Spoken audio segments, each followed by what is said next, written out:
first time I told my mother I want to come home for holiday, and she said it's too expensive.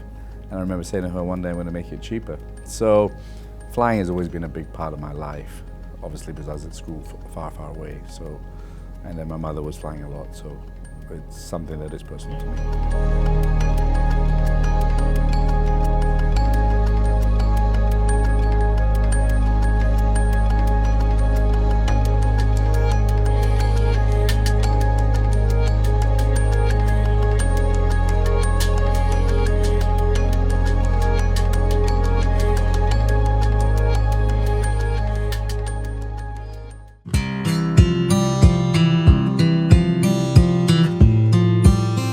Make luck, you got to see luck, and you got to grab luck.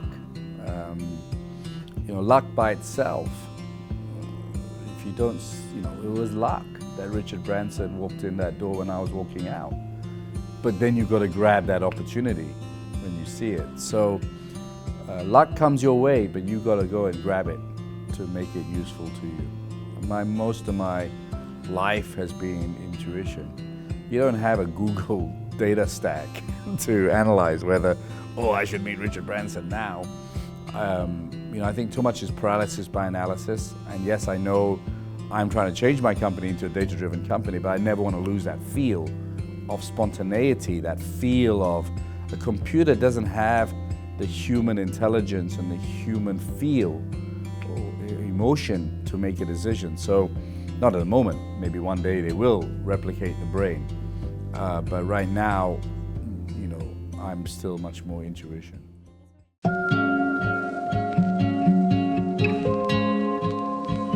My wife tells me that I trust people too easily.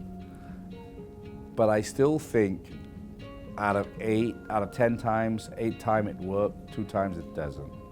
I wouldn't be who I am if I didn't. Right? But life is like that. You can sit down and never meet someone, have a few whiskeys, and you feel close to someone, then, life is like that. If you overplan it, if you overthink it, if you overdo it, nothing will ever happen. People overthink sometimes, and life is actually quite simple, right? If you look at the very extreme Donald Trump, I don't agree with 90% of what he says, but he has a very simple message, and he responds to his audience. His audience loves his message. So I don't think he analyzes it and has a big strategy thinking or whatever. He just keeps it simple. He keeps his message simple. So keep your life simple. Life is much easier when you keep your life simple.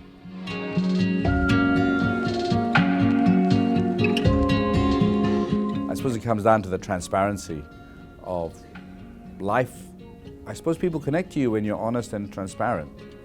It gets me into trouble sometimes, but I am what I am, and I'm transparent, and I just say what I feel, and maybe that provides the connection.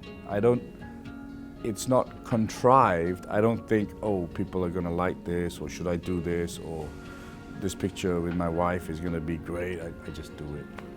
And so I allow my people to be genuine. I make a joke of it, but AirAsia crew, every single one is an individual. Every single pilot is an individual, every staff. While many airlines, they all look the same because they are forced to look in a certain way, put a bun in their hair, do this, do that. So I want my staff to feel happy, to look great, to want to, and no one cabin crew manager can tell them what to look like. So we trust, we allow them to be themselves, and that kind of makes them happier.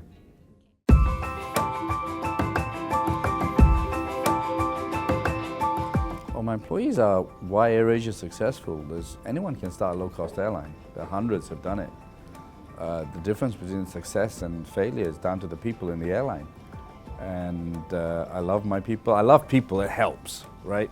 It helps. I have a minder now who actually is pulling me away from meeting people because of interviews and stuff like that. But I'd be quite happy to spend half an hour taking pictures and meeting people.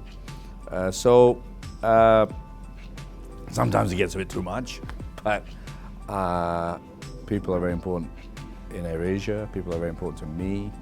my whole life has been about relationships, and I credit AirAsia's success because of the people.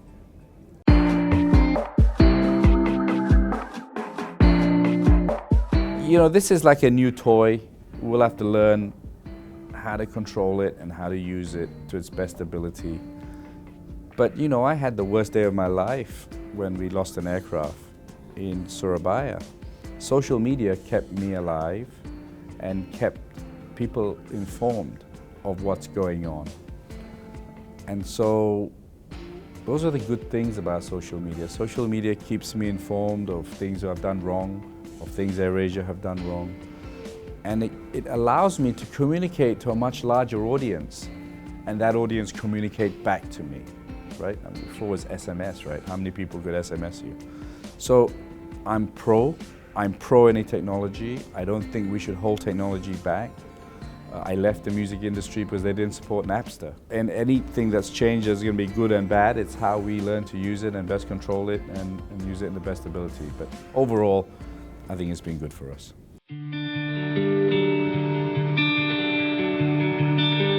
So you had the first industrial revolution, the second industrial revolution, the third, which was mechanization and stuff.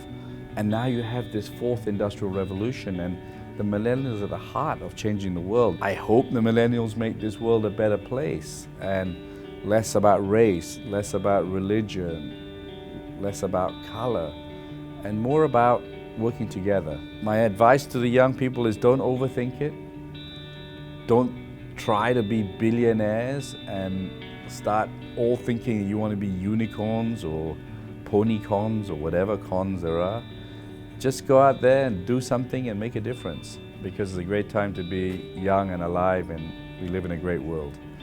My life has always been about being positive, you know, and there's some dark days, as I mentioned, where it's hard to be positive, but it's much more fun to be positive. And that's the only thing I say to the millennials. Sometimes they're a little bit negative, and they're a little cynical and a little bit introverted, and maybe we've lost that power and that art of conversation because everyone's on messaging apps and everyone's on Facebook and stuff. But whatever revolution happens, whatever technology happens, nothing beats a face-to-face meeting and a bit of fun.